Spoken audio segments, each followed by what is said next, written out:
नमस्कार दर्शक बंधु, आज हूँ सोमवार दिन नवेम्बर मास 3 तारिख। आसतु जानिबा आज संपूर्ण खबर आ देश दुनियार सबु बड़ खबर उपरे नजर पकाइबा। तेबे आसतु आज गुरुत्वपूर्ण खबर गुड़िक उपरे नजर पकाइबा।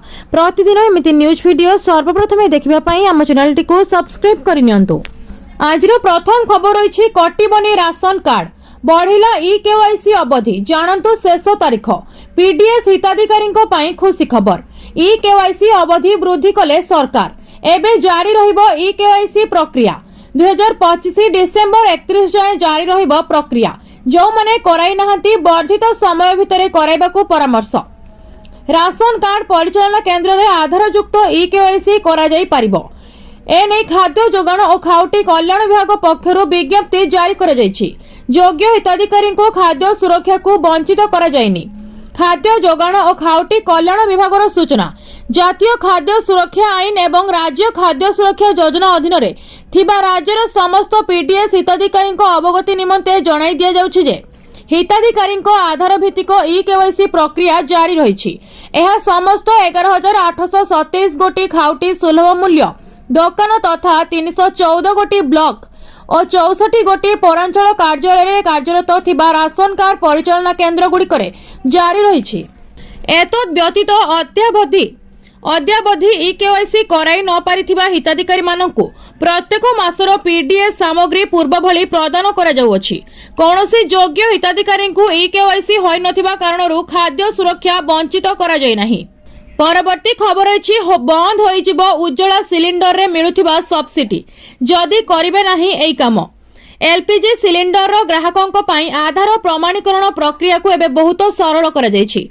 पेट्रोलियम एवं प्राकृतिक गैस मंत्रालय एक नूतन सुविधा आरंभ करिछि, जहां ग्राहक मानकु सेमानकर घरे बसी मागणा रे स्मार्टफोन व्यवहार करी सेमानकर बायोमेट्रिक आधार प्रमाणीकरण ई-केवाईसी समाप्त करबाकू अनुमति देउछि। घरे बसी करंतु आधार प्रमाणीकरण। पूर्वरु ग्राहक मानकु ई-केवाईसी पई एक बंटन केंद्र किंबा एजेंसी को जीवाकू पड़ुथिला, किंतु वर्तमान एही सुविधा संपूर्ण ऑनलाइन ले उपलब्ध। मंत्रालय द्वारा जारी निर्देशावली अनुसार ग्राहक मानकु केवल सेमानक फोन रु किछि सरल स्टेप अनुसरण करबाकू पड़िबो एवं सेमानकर प्रमाणीकरण तुरंत पूर्ण होई जिवो। किपरि प्रमाणीकरण करिवे? प्रथमे ग्राहक मानकु प्रदान करा जायथिबा क्यूआर कोड स्कान करबा उचित किंबा https://www.pmui.gov.in बा ekyc.htm वेबसाइट परिदर्शन करबा उचित। एहा परे सेमानकर तैल विपणन कंपनी रो ऐप डाउनलोड करंतु, जेपरि कि इंडियन ऑयल 1 HP पे किंबा भारत गैस। तापरे आधार फेस आरडी पई ऐप डाउनलोड करंतु। परवर्ती खबर रही आज स्थिर रही सुना और रूपा दर। किनिबा पूर्वरु जानतु दाम। आज स्थिर रही सुना एवं रूपा दर। गहना किनिबा पूर्वरु नजर पकांतु केउ सहर रे केते रही सुना दर। तेबे जदि आपण आज सुना किनिबाकू चाहुछंती बा योजना करूछंती, तेबे प्रथमे आपण जानि नियंतु आजिर सुना दर। आज भारतीय बजार रे 24 कैरेट सुना 1,23,000 टंका रही। सेहीपरि 22 कैरेट सुना दर 1,12,750 टंका को छुईछि। सेहीपरि राजधानी भुवनेश्वर रे 24 कैरेट सुना मूल्य 10 ग्राम पिछा 1,23,000 टंका रहितबा बेले 22 कैरेट सुनार मूल्य 1,12,750 टंका को पहुंचिछि। सेहीपरि मुंबई रे 24 कैरेट मूल्य 1,23,000 टंका और 22 कैरेट मूल्य 1,12,750 टंका रही। नुआ दिल्ली रे 24 कैरेट 1,23,150 टंका और 22 कैरेट 1,12,900 टंका रही। दक्षिण भारतर प्रमुख सहर चेन्नई रे 24 कैरेट मूल्य 1,23,380 टंका थिबा बेले 22 कैरेट मूल्य 1,13,100 टंका रही। पूर्व भारतर प्रमुख सहर कोलकाता रे यथाक्रमे 1,23,000 और 1,12,750 टंका रही। अन्यपटे रूपा मूल्य किलो पिछा 1,52,000 टंका होइछि। परवर्ती खबर अछि आसीगला पीएफ रो नुआ स्कीम सरकार कले लॉन्च। एही कर्मचारी को मिलिबो फायदा। केंद्र सरकार कर्मचारी भविष्य निधि पांठे संगठन रो 73तम प्रतिष्ठा दिवस अवसर में केंद्र सरकार कर्मचारी नामांकन योजना 2025 आरंभ करिसेंती। केंद्र श्रम एवं नियुक्ति मंत्री डॉक्टर मनसुख मांडविया शनिवार एने घोषणा करिसेंती। विभिन्न कारणरू पीएफ सिस्टम व्यवहार करिथिबा पीएफ सिस्टम बाहर रही कर्मचारी मानकु अंतर्भुक्त करबा एवं कंपनी और अन्य नियुक्तिदाता मानकु स्वेच्छाकृत भाव में योग्य कर्मचारी घोषणा करबा सह नामांकन करबाकु उत्साहित करबा हेउछि एक योजनार लक्ष्य प्रतीक। केंद्र मंत्री योजनार शुभारंभ करी कहिसेंति जे देश में सामाजिक सुरक्षार परिसर को विस्तार करबा ईपीएफओ एक गुरुत्वपूर्ण अवदान रही। यह केवल एक पांठि नुहे बरं सामाजिक सुरक्षा प्रति भारतीय श्रमिक एवं कर्मचारी विश्वासर प्रतीक। केबे आरंभ हेबो एही योजना गत मासरे घोषणा करा जायतिला एवं एहा 1 नवेम्बर 2025 रु कार्यकारी होईछि। केंद्र कहिछि जे एही योजना संपूर्ण स्वेच्छाकृत एवं कंपनी गुडिको सेमानकर कर्मचारी मानकु निजे पंजीकरण करबाकू पड़िबो। परवर्ती खबर रही 8th पे कमिशन को नहीं मंत्री देले बड़ अपडेट। सरकारी कर्मचारी को मिलिबो। केंद्र सरकार खूब शीघ्र 8म वेतन कमिशन संपर्क में एक नूतन घोषणा करिवार संभावना रही। फल 8म वेतन कमिशन प्रक्रिया रे चलिथिबा बाधा समाधान हेबो बोली आशा करा जाउछि। एही खबर प्राय 10 नियुक्त केंद्रीय कर्मचारी एवं पेंशन भोगी को लाभ देबो जो माने गत किछि मास धरी नूतन वेतन कमिशन अपेक्षा करिसेंती। सरकार 8म वेतन कमिशन पई नियम एवं नियमावली प्रस्तुत करिवार सक्रिय भाव में नियोजित अछंती। नवेम्बर 2025 सुधा सरकारक द्वारा एक विज्ञप्ति जारी करा जाय पारे। सरकार 8म वेतन कमिशन खसड़ा प्रस्तुति करबा पई अधिक समय बाकी नहीं कारण 7म वेतन कमिशन कार्यकाल डिसेंबर 31 तारिख रे शेष हेबो। एहा परे सरकार को आवश्यक पदक्षेप नेबाकू पड़िबो। सरकार नूतन कमिशन सदस्यों को नियुक्ति करि परिबे।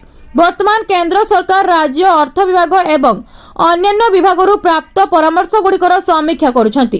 अर्थ राष्ट्र मंत्री पंकज चौधरी कहिसंती सरकार एही प्रसंग रे सक्रिय भाव में कार्य करुछंती।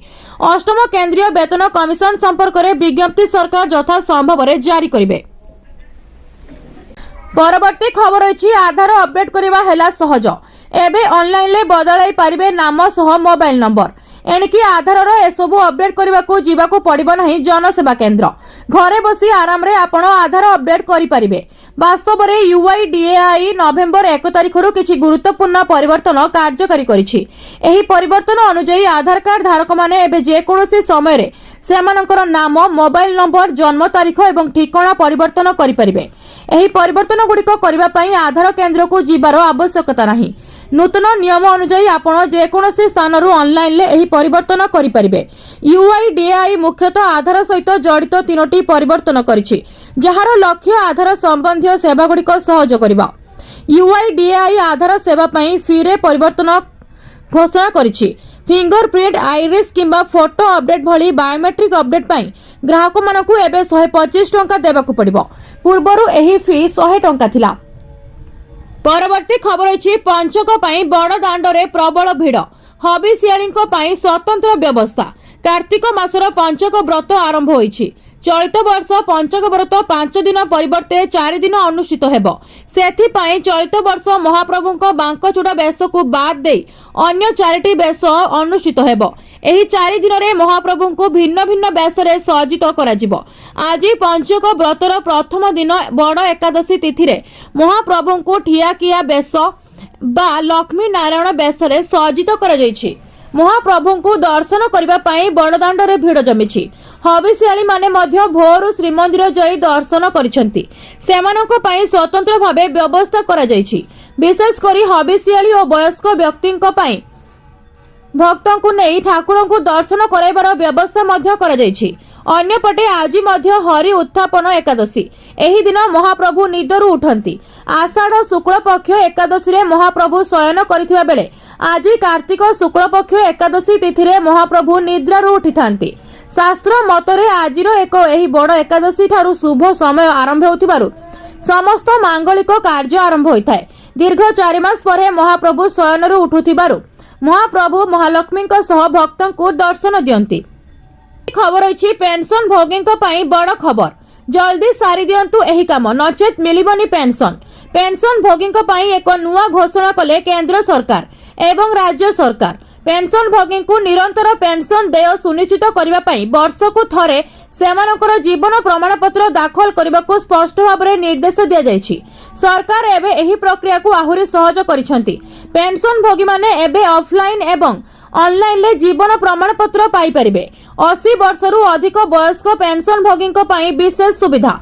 सरकार पूर्वरू 80 वर्षरू अधिक वयस्क पेंशनभोगी जीवन प्रमाणपत्र दाखल प्रक्रिया आरंभ करिसेंती, जहां सेमानकु भीड़रू मुक्ति देव।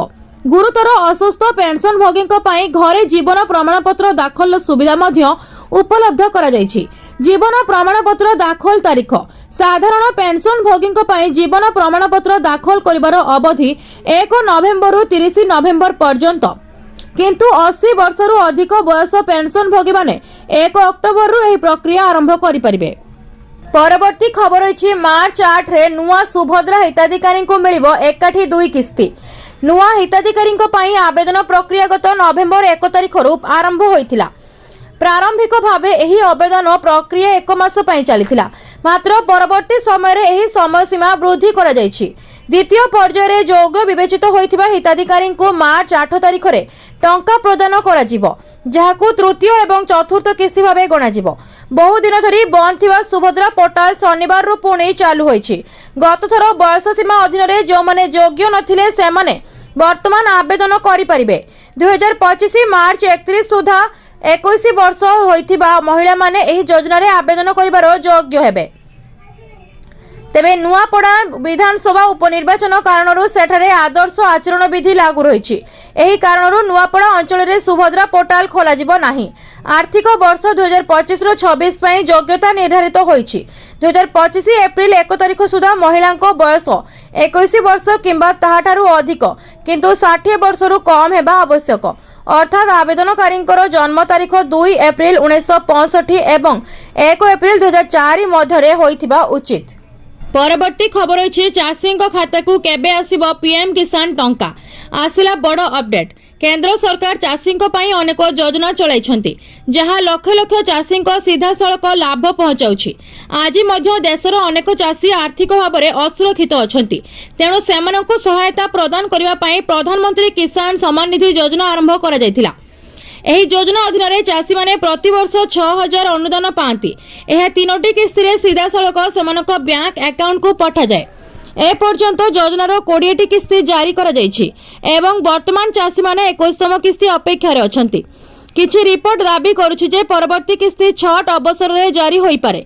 आसंतु आमे आपनकु एही प्रसंग रे सरकारक पक्षरु सर्वशेष अपडेट एवं चाषी माने केबे परवर्ती किस्ती पाइबार आशा करि परिबे ताहा कहिबु। प्रधानमंत्री किसान सम्मान निधि योजनार परवर्ती किस्ती पई चाषीक अपेक्षा बढ़ी जायछि। ए पर्यंत योजनार 20टी किस्ती जारी करा जायछि एवं 21तम किस्ती अपेक्षा रे अछि। अगस्त 20तम किस्ती पठा जायतिला। सरकार प्रति 4 मासरे किस्ती पठांती, तेणु किस्ती अक्टोबर शेष किंबा नवेम्बर प्रथम सप्ताह रे आसी पारे।